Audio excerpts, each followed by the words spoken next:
Hi, my name is Subhadra Ganguli, and I'm going to talk about the role of team presentations in enhancing students' employability skills.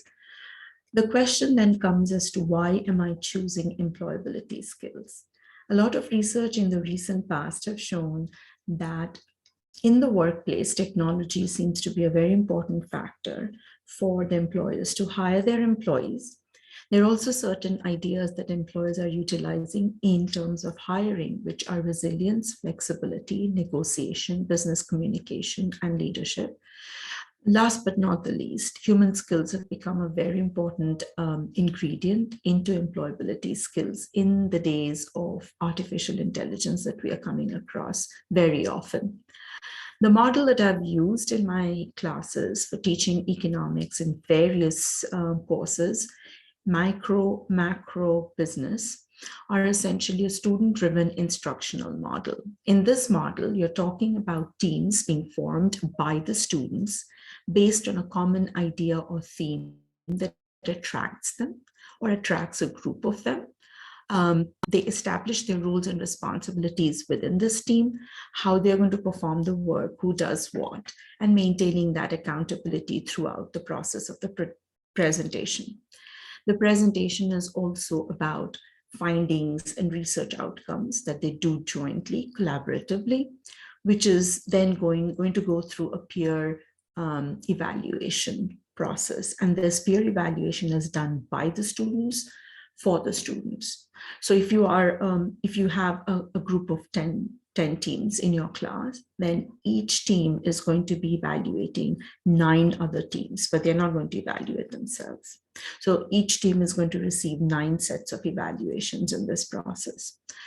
Presentation 2, which is a follow-up of the first presentation based on probably a more comprehensive set of topics towards the end of the term, is going to include various feedback created by other teams. So presentation 2 includes stakeholder feedback as part of the process of improvement of the presentation. So this is a nice idea that includes the idea of how your stakeholders can actually improve your performance, whether it's in a product, whether it's in a service, whether it's an industry, as you get into the workforce. So this builds into the habit of students to be able to become more receptive to receiving opinions and be more amenable to change if the opinion makes it work better to their product. So basically, the idea of community building and student engagement come at the heart of this whole student-driven instructional model, which is very much driven by the students, and it is for the students and created by the students themselves. So this model and its applicability is pretty universal. I've used it both in the face-to-face classes, after pandemic, and during pandemic in my virtual synchronous class. It could be used in a hybrid form of delivery option, and also it could be used in an asynchronous class. The teams are basically formed based on self-selection, so students are not coerced into it. For example, in a macroeconomics course, a principles course, I would ask students to decide how they're going to form the teams based on what is a particular country that they're interested in to travel, and why would they be interested to travel? Could they find some other fellow friends or peers in their class who have the similar interest? So an interactive classroom session where the messages are exchanged on the D2L platform, which is either Blackboard, or in our case, it's the D2L Bolt platform, where students talk about their interest and find students of similar wavelength in terms of the process of creation of the teams.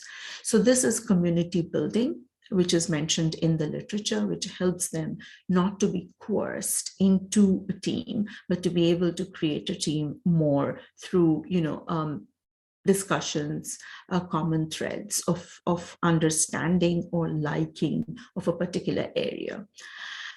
So in this D2L, you can see that the students are basically going to be interacting based on the question that I posed, where they're going to introduce themselves and they're going to talk about a particular country that they might like to visit one day. So I have students who come back quite candid replies in terms of why they would like to visit. Could be very personal, based on relationships, based on heritage, based on interest, based on food. So all these varied interests come into play when I see the answers. It really livens up the communication between students, because they then get to see each other's posts, interest, and comment on each other's posts and decide whom to take in their teams. So the roles and responsibilities per team are based on how the teams are going to function, who's going to do what in the whole process of this presentation. And I don't basically interfere with it. They decide what they need to do and how they're going to do it. So it's very unique per team, how they decide on who's going to do what and how the presentation is going to be completed. In the whole process of identification of the teams, choosing their team members, and basically deciding on the particular country that they're going to, say, present in a macroeconomics course, there's a team leader who has to be elected, whose job is to coordinate the activities of the group, and he gets to demonstrate or develop or hone up his skills on leadership, communication, and negotiation.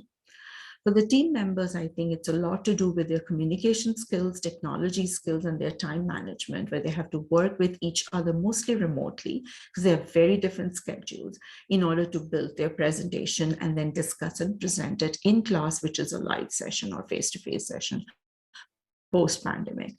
Peer reviews and evaluation form basically the crux of how their second presentation is going to be improved. So based on the same country, they will make two presentations, one in the early stages of their syllabus, and they will make the second presentation towards the end of the course, where they have pretty much learned everything.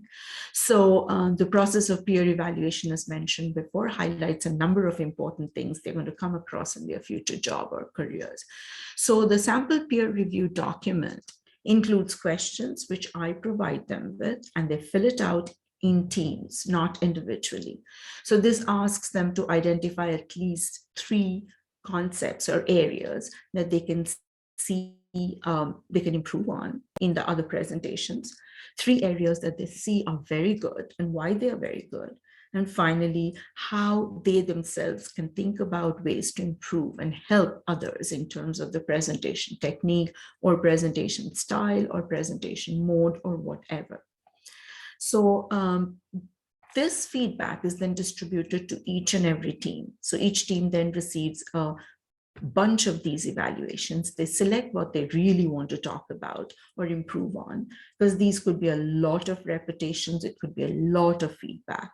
So presentation 2 by each team incorporates all the recommendations they consider important, and from these peer evaluations of the first presentation for further improvement. So this is how stakeholder improvements or recommendations are included in their presentations, which make them become more open and transparent and welcoming of critical feedback.